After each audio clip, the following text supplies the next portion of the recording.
Hello everybody, it is Chimney here, coming with another video. In today's video, we're going to be going over how to get better at Minecraft Bedwars. And Bedwars is a very difficult game to master, but it's not impossible to master. I'm going to be giving y'all some tips and tricks on how to get better at Minecraft Bedwars. So the first tip and trick we're going to be going over is speed bridging. Now speed bridging is not necessary all the time, but speed bridging can be very, very good if it's in the right hands of some players. It can be used to get to the Emerald Tower the quickest, which can lead to you getting diamond tools and diamond armor and potions, ender pearls, and stuff in that nature. Now speed bridging is not a necessity, but it is very nice to have at your disposal whenever you need it, because it can be very useful if you're getting chased down and you need to just run away fast so you don't die and lose your diamond and gear and stuff that you worked so very hard for, and somebody's gonna take a few emeralds from you and make some and go destroy your bed. It's not a necessity, but it's good when you have it. And speed bridging is our first tip and trick. Now the next tip and trick we have is combat.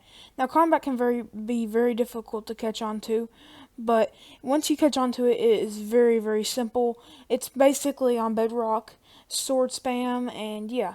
I would always recommend going for a sword and not an axe, because swords do more damage output than axes. And yeah, swords are very, very reliable.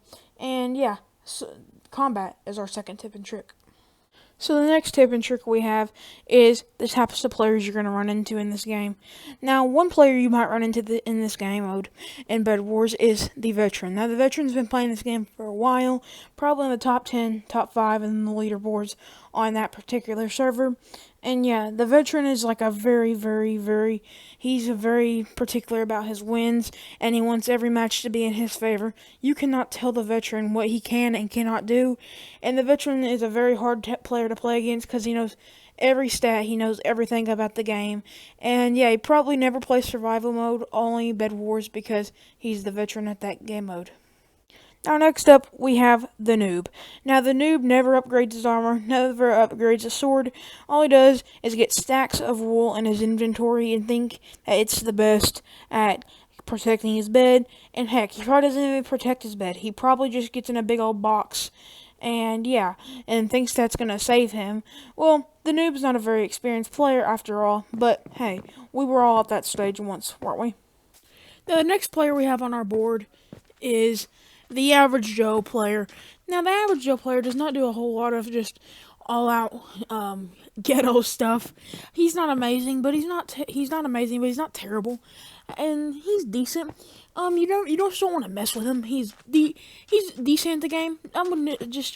Most of us are just average Joes playing the game. But there are some people that are the veterans, and there's some people that are the noobs. But I think most of us fit in the category as the average Joe, which is a good thing, I would say, because it's going to make us all veterans one day. And yeah.